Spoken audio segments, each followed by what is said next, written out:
be careful. Doctors are just as Kenyans as we are. We cannot, Mr. Speaker, punish them for being amongst the finest in the country. The same doctors you are vilifying, Senator Cherargei, where were you in your primary school when your classmate beat you and qualified with better grades to become a doctor and you couldn't? Mr. Speaker, I request the Senator of Nandi to be apologetic. In fact, it's a privilege to him that we have introduced a system of adult education, Kumbaru, in degrees.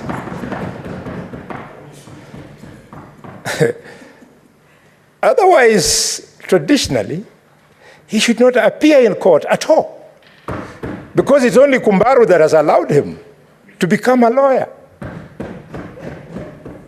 He should be told the people he's berating are the same ones who got an A in maths, an A in physics, an A in chemistry, an A in everything, when he was struggling with C minus, C, those kind of things.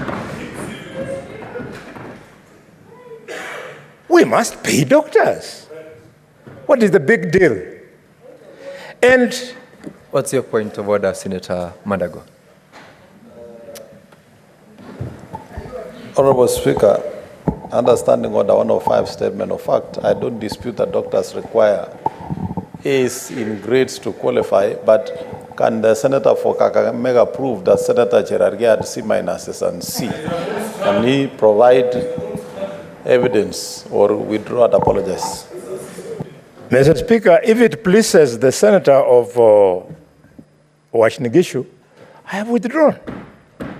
But withdrawing does not change the fact. It simply means that the fact has been removed on the menu. Mr. Speaker, I don't know. I'm very disturbed when I hear a lot of voices on the minority side pushing the correct agenda, and the majority on the majority side defending the wrong agenda. I wonder, who told members of parliament that you are elected to come to parliament so as to support the government, even when in its policy, the government is wrong? Who told you?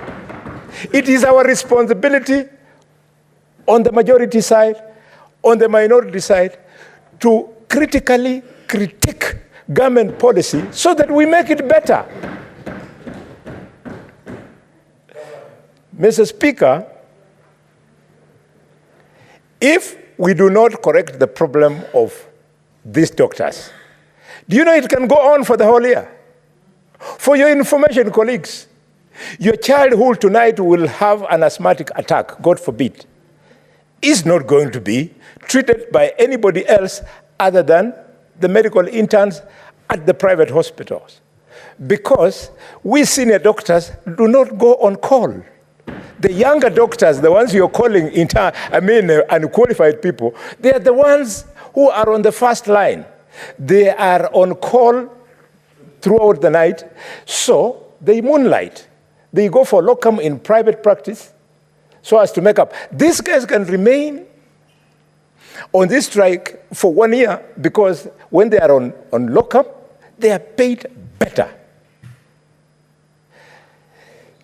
Number two, the principle of perpetual succession. The CBA that was negotiated between the doctors those years before was between the doctors and the minister of that time. I think it was Mutahi Kagwe or somebody. So what Mutahi Kagwe and his fellow cabinet agreed is as binding as the one that Nakhumicha will agree with the doctors. And I want to appeal to Nakhumicha. Nakhumicha, relax. You are our kid sister. Relax completely. I told you, you were in Ekolomani a few months ago, and you said you're going to close Igo Hospital because you found the mortuary.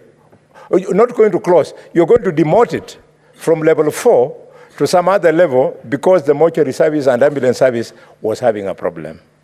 That is not your role, Minister. Your role is to correct, to improve where it is not working. I want to appeal to my sister and tell her that when your day will come, you will be alone. Ask Linturi. Today, Linturi is facing the music alone.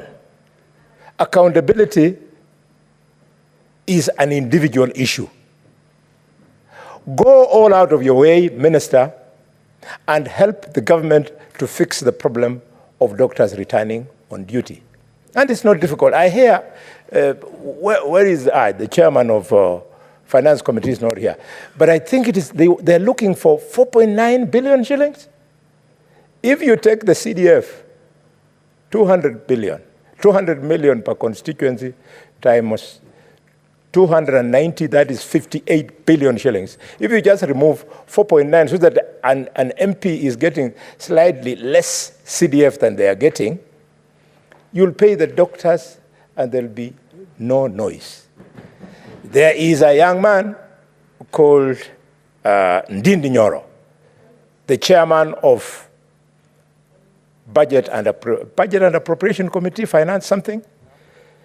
That committee in the National Assembly that advises Parliament on issues of appropriation, which figures go where and what not. Ndindi Nyoro, my good brother, relax, work.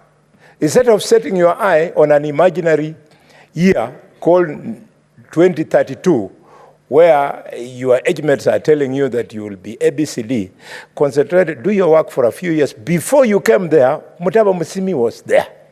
Before Mutaba Musimi came there, others were there. Don't use that opportunity to deny key players the benefit of support from the commonwealth of this country called the budget. Mr. Speaker, I therefore will continue insisting that doctors be supported to go back on duty so that we help President William Ruto to succeed. Even his tenure, it will go down in history for 5 years that the medical services collapsed. It is the single agenda that would cause the voters not to want to re-elect our government. So those of us who are supporting that agenda of doctors be paid, we are the ones who are helping the president to get re-elected in 2027. There is no shortcut. It's a question of calling people to the polling station. Mr. Speaker, I'm happy that the chairman of Health has put in his best. Chairman, we support you. I know how limited your input can be if you don't enjoy the powers of the cabinet, but that does not mean that we shall give up. We will only look for better ways of making sure that doctors return to hospital. Finally, Mr. Speaker, allow me to allow some people to hate doctors, to call them the names they want. Even if you don't like doctors, then like the patients. Because the patients is where you find your wife, where you find your children, where you find your parents, Mr. Speaker. So, if you don't learn to like your parents, your wife, your children, and your friends, when you lose them, the doctors don't come to bury them. It is you who is going to bury them. And I'm glad that the Senator for Nandi has now come back. I wish we could change standing orders so that he could be given another chance to apologize to doctors. Those of us, Mr. Speaker,